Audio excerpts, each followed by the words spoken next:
Hello, my name is Kozette and today I would like to do a presentation on Christian ethics. The first thing I'd like to do is to start by defining Christian. Found in the Webster's New Dictionary, is defined as a believer in Jesus as the Messiah or the religion based on the teachings of Jesus Christ, those teachings of forgiveness, mercy, love, kindness, and how the Christian people follow that. The next is to define ethics. Ethics is defined in that same dictionary as the study of standards of conduct and moral judgment, the system of a particular person or religious group. When you put these two together for Christian ethics, we then get that Christian ethics are based on the moral standards of conduct of God and Jesus Christ, and is learned predominantly through the Bible scriptures and the examples given by Jesus and God. There are 3 Bible passages that I have chosen to help me explain standards and laws that the Christian ethics are based on. The first of those passages is found in Exodus chapter 20, verses 2 through 17. This is where God gives us a definitive amount of laws to live by. They're known as the 10 Commandments. The 10 Commandments is a group of laws that was given to Moses directly by God.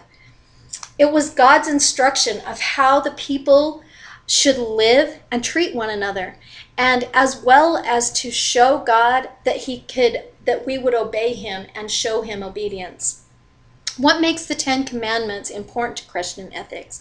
Well, first of all, they are not just important to Christian ethics, but it is found that they are very important to many other cultures and many other people as well. According to Ray, that has written Moral Ethics book that we have been looking over, he states in the book, many cultures have ethical mandates that are parallel to much of the Decalogue, which suggests that God's fundamental moral laws were knowable to the surrounding cultures, and that those cultures were accountable to them. The 10 Commandments have also been known as the first principles, and that they were clear and evident and present even to those that had not had access to any Bible scriptures or teachings from God. That even though those were not available, people still lived by the 10 Commandment rules. Thou shalt not kill. Thou shalt not have other gods before you. Honor thy mother and father. Love one another. Those types of rules, there's 10 of them. And many different cultures and people have learned to live by those and have those as standards and rules. Christian ethics tend to be based off of their emphasis on following God and Jesus as an example. They obey God's rules. For this reason, the next passage that I have chosen is a passage from Acts chapter 5, verse 29. And this is where God is telling Peter is instructed and tells the people, we must obey God rather than human beings. God is who we need to follow. We need to listen to him and obey his rules. So for that reason, that is the second fundamental basis that I think that we have for Christian ethics. We follow God. God is telling us we follow him. Christians believe that in order for us to receive salvation, we must follow the example of God and Jesus Christ. And the only way that we can do that is to obey him through all things. The third biblical passage that I think really helps define Christian ethics is Colossians chapter 3, verses 16 through 17. And in that passage it says, let the message of Christ dwell among you richly, as you teach and admonish one another in all the wisdom through psalms and hymns and spirits of singing to God, all of his teachings through wisdom, and with gratitude in your hearts. And whatever you do, whether in word or in deed, do it in the name of the Lord Jesus and give thanks to God through him. Follow him, follow his teachings, follow his ways. Jesus was an example to us in the New Testament, and for that reason, we can find salvation through him. So that passage really guides us and tells us how we need to make our decisions. Whenever we make a decision, we turn to God for help and ask for guidance in the New Testament. We have Jesus' example, and it's through him that we're able to make most sound decisions. During the course, I have gained insight from 3 ethical issues. The first ethical issue was assisted suicide. I'm not, nor have I ever been or agreed with any type of suicide. As I was researching the topic during our activity, I read about a man who had a severe disease, and he felt that the only solution he had was, because assisted suicide was not available, was to commit suicide. He left all of his family. He left a partner who very much loved him. And through this partner depicts a story that tells us how he felt, that he would have had more time with his partner. He would have been able to spend his last dying days with him if assisted suicide would have been available. But because of the burden that his partner felt, he decided that he did not want to leave that on him or any of his family members. And so for that reason, he took his own life. And for that reason, I can understand why we would want to include assisted suicide, how people would want to have that option in hopes that maybe they would get that last little bit. But there are other ways, other decisions that we can make instead of going through that, choosing suicide. We are not able to choose or murder somebody, an innocent, because we want to. And God tells us that there is a time for life and death, and that he controls both. So I gained insight on the fact that I could see the other side of why people are wanting assisted suicide, but it is a decision that I think really takes away from the person on what their final hours actually could be. The second ethical issue that I gained additional insight is reproduction technologies. I had no idea that there were so many different options in reproduction. I also did not realize there were many unethical choices to choose from. I love the fact that in the section Ray states, just because it is clear that technologies are using genetic material from both the mother and the father that are completely acceptable, that does not mean that every use of these technologies is morally appropriate. Children are a gift from God, not from creating them in any way possible. God gives us that gift. He has made barren women have children. He has given us the opportunities of abortion or adoption. These are ways that these angels can come and receive a body and be part of this earth.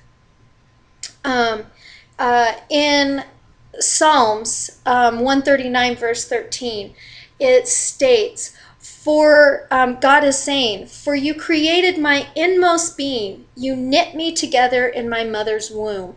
This is a spirit speaking, telling God that he plays a part in how he is being created. The third ethical issue that I gained insight from is genetic information. The genetic information, I had no idea that there was a genome project, the Human Genome Project, and how it has created went through the entire human genetic code, and how we can determine diseases from that. And that, I think, is great. I think that it's phenomenal that we're getting the technologies of being able to discover different diseases and find ways to cure that or slow it down. Those are great. But using this genetic technology for choices such as abortion, because our children are found abnormal, are a very unethical decision in my view.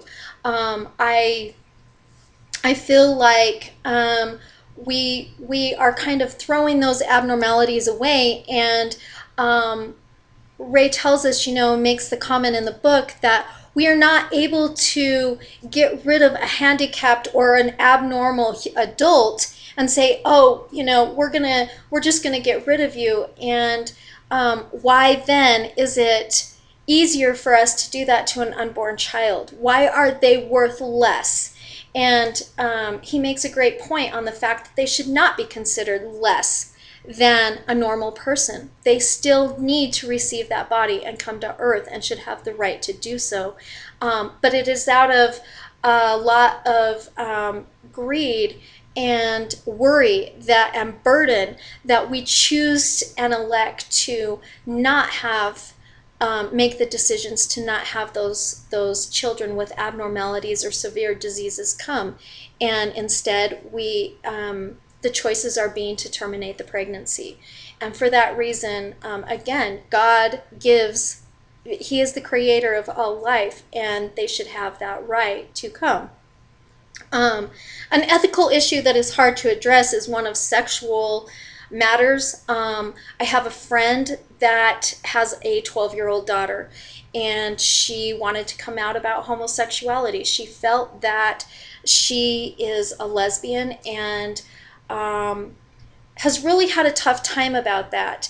And this ethical decision in whether or not to tell everybody that this is what is going on is very difficult, because there are so many consequences and there are so many lies, and homosexuality is something that is so confusing in a teenage child. There's so much that they're unsure or unaware of, and in making those decisions, I think that a lot of times they don't stop to realize the consequences that could happen. That bullying could take place, that once they make a comment out there, there's no reeling it back. And they're confused. They haven't actually determined whether or not they actually know if that sexual preference is what is actually going on. There's a lot of lies and misconceptions about that. And so I think we really need to determine our facts and make sure that we have all of the information. My first go-to whenever I have an ethical decision is to pray. I think that asking our Father in heaven for guidance in any type of decision is the first direction that we need to go. We need to make sure that we are praying and asking for us to ask the right questions, to know the directions, to find out and research about what consequences, what types of other directions that we can go, what are other decisions out there that we could take that could possibly be take place of what we're looking at. So I think that there's a lot of different things, and God is definitely a means to go through and get those types of decisions answered. War is one ethical issue that I'm very undecided on. As a issue, I feel that there's a lot to deal with political gain and power. I appreciate the men and women that fight for my freedoms every single day, but at the same time, I feel like war in this day and age is not based off of freedoms. Instead, it's more about political gain and power, and making sure that we are demonstrating how strong we are. And so I think for that reason, war is the ethical issue of whether or not we should have war, or if war is just or unjust, would have to give me a lot more information on whether or not I would feel that war is a just thing. In conclusion, overall, I have learned a great deal of how to approach and make an ethical decision.